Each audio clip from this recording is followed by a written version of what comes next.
gente! Eu tô aqui pra mais uma resenha de mais um livro. Bom, e hoje é um especial, porque eu comecei o especial de maio, que é o meu especial de aniversário. E é o seguinte, eu tô aqui em outro lugar, esse daqui é meu quarto na faculdade. Por quê? Porque eu gravei esse vídeo no meu quarto cor-de-rosa, com a minha estante cor-de-rosa, mas a minha câmera decidiu que ela não queria gravar naquele dia, e ela não gravou o começo do vídeo.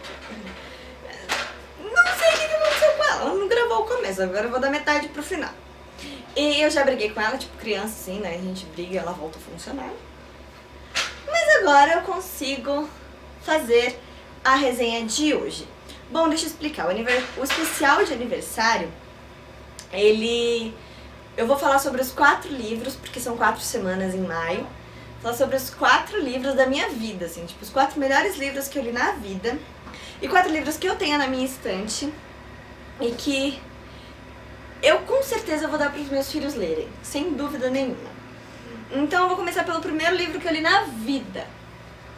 Mas para começar, eu começo explicando que eu aprendi a ler na pré-escola, antes de entrar na escola propriamente dito, antes de entrar na primeira série. Eu aprendi a ler por volta de 4 a 5 anos. E quando eu entrei na primeira série, de 6 para 7 anos, eu já lia. Já tinha aprendido a ler. E quando eu aprendi a ler, eu lia tudo. Eu queria ler absolutamente tudo. Então eu lia rótulo das coisas, eu lia placas na rua, eu lia tudo. Então eu pedi pra minha mãe que eu queria ler um livro. Eu queria que ela me desse um livro, que ela me emprestasse um livro pra eu ler. Aí ela, na época, ela tinha a carteirinha da biblioteca pública e foi na biblioteca pública, pegou um livro e trouxe pra eu ler. Só que assim, a minha mãe também quis ler o livro junto. Eu comecei a ler o livro e eu não parava de ler. Eu li o tempo todo, toda hora que ela olhava pra mim, ela lia junto. Ela me via lendo. Então ela decidiu ler junto. Ela pegou o livro e leu junto. Então o livro tinha 2 marca-páginas. Nas horas que eu estava lendo, ela não lia. Então nas horas que eu estava na escola, alguma coisa assim, estava ocupada, ela lia. Na época eu fazia natação e eu comecei a... Quando a gente ia pra piscina, eu via minha mãe lendo enquanto eu fazia natação. Então quando eu saía da piscina, eu me enxugava, ia correndo pras cadeiras e falava, mãe, agora é minha vez. E eu pegava o livro pra ler. Foi aí que a minha mãe criou um monstro que vai pra piscina, não pra ficar na piscina, mas pra ficar na cadeira tomando sol e lendo. E foi assim que começou, sabe? O exemplo da minha mãe, ver minha mãe lendo o mesmo livro que eu, os momentos em que ela lia, me tornou o que eu sou hoje. Desde quando a gente terminou de ler o livro e a gente foi devolver, minha mãe foi devolver o livro, ela me levou junto. Daí eu lembro de chegar na biblioteca e ficar tipo maravilhada e ver aquelas estantes enormes e falar, meu Deus, eu nunca vou dar conta de ler tudo isso, eu nunca vou ler tudo isso. Daí a minha mãe me mostrou a seção infanto-juvenil, né? E eu falava, meu Deus, como é que eu vou ler tudo isso? E eu nunca vou ler tudo isso, né?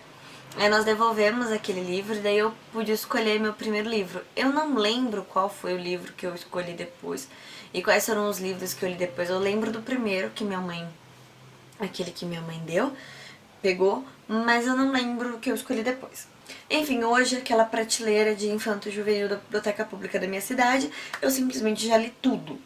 Tudo até o meu ensino médio, né? Porque depois disso atualizou muito, eu fui pra faculdade e eu não peguei mais livro lá, né? Então, até 2011, que foi quando eu me formei, faz tempo, hein?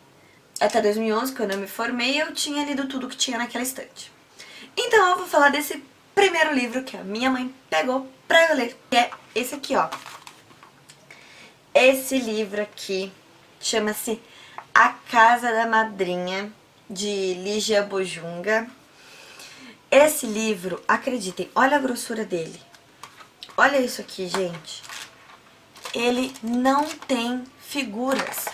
São 112 páginas de letras. Que criança nesse universo lê 112 páginas de letras aos 6 anos? Eu. Sim, a minha mãe fez isso comigo. É por isso que eu sou esse monstro. Enfim, vamos falar sobre A Casa da Madrinha. A Casa da Madrinha conta a história de Alexandre. Alexandre era um menino pobre que morava na favela. E o único momento em que ele saía da dura realidade dele e ele vivia tipo quase que um conto de fadas era quando ele ia pra escola. Então, ele adorava ir pra escola. E ele tinha uma professora que tinha uma caixa mágica e de lá ela tirava as coisas bem interessantes e ele gostava muito dessa professora. Mas essa professora foi demitida, entrou outra professora no lugar e ele chegou a um ponto em que ele tinha que trabalhar para ajudar em casa. Então ele teve que escolher, ou ele trabalhava ou ele ia pra escola. A família tomou a decisão errada, ele tomou a decisão errada, ele largou a escola e foi só trabalhar para ajudar a família. Na escola ele ouviu dizer sobre a Casa da Madrinha e ele não sabia o que era. Então ele perguntou pro irmão dele. O irmão dele disse que era uma casa que ficava no pico de uma montanha e que era uma casa muito legal, tipo, era uma casa em que você ia se afastar do mundo e lá você viveria, tipo, você conheceria a madrinha. E a madrinha era na imaginação deles, era uma pessoa que vivia de fantasia, sabe? Que vivia no mundo dela, fechada no mundo dela, sem a dura realidade que ele tinha. Então, o irmão de Alexandre, o Augusto, ele todo fantasiou na cabeça do menino a casa da madrinha, e Alexandre decidiu que queria procurar a casa da madrinha. Então, o Augusto foi junto, tipo, até um certo ponto foi junto com ele. E ele, no caminho, ele encontra um pavão. E esse pavão vira amigo dele. Esse pavão conversa com Alexandre. E juntos eles vão procurar a casa da madrinha. No caminho eles encontram mais amigos e tal, que vão juntos com eles pra casa da madrinha. Mas o mais legal é que o tempo todo é o Alexandre e o pavão procurando a casa da madrinha. Esse é o resumo do livro. Eu vou ser bem sincera, eu vim pra essa resenha, pra gravar essa resenha, com o que eu lembrava do livro que eu li aos 6 anos de idade.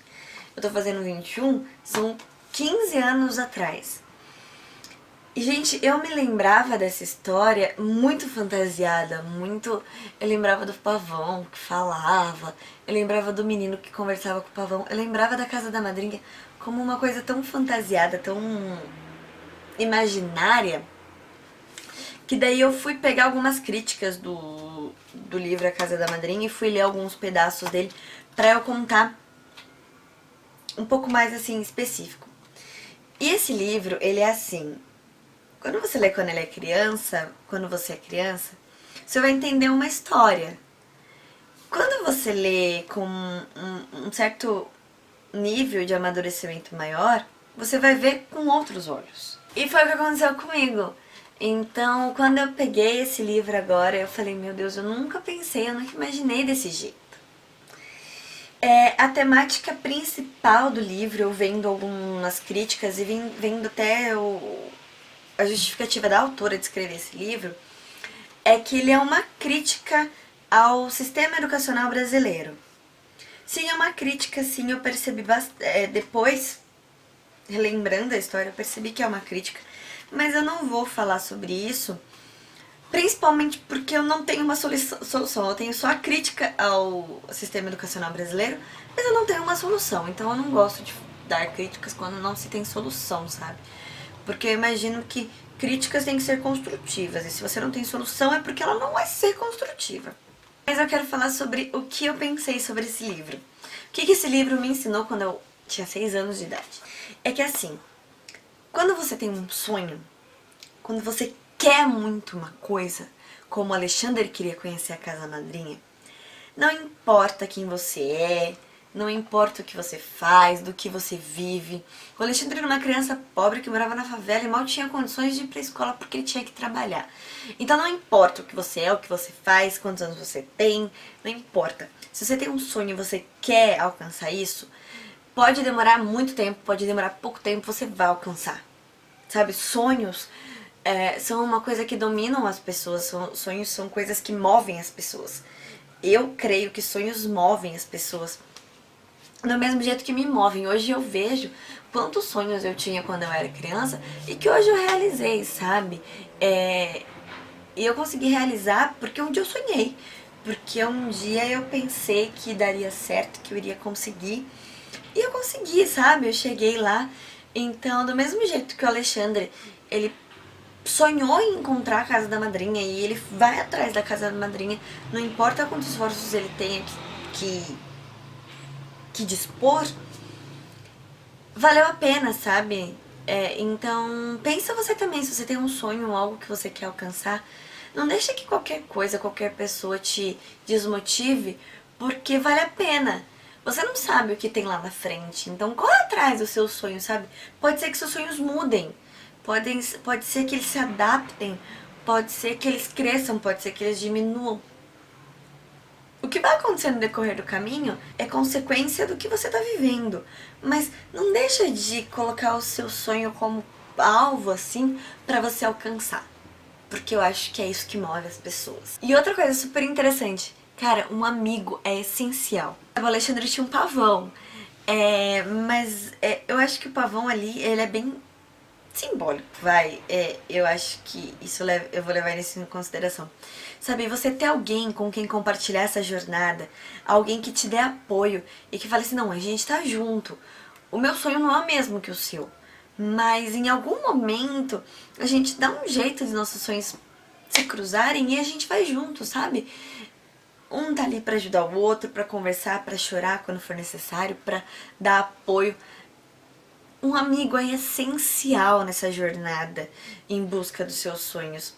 E o pavão, eu acho que é assim, o pavão é um bicho estranho, mas é bonito ao mesmo tempo.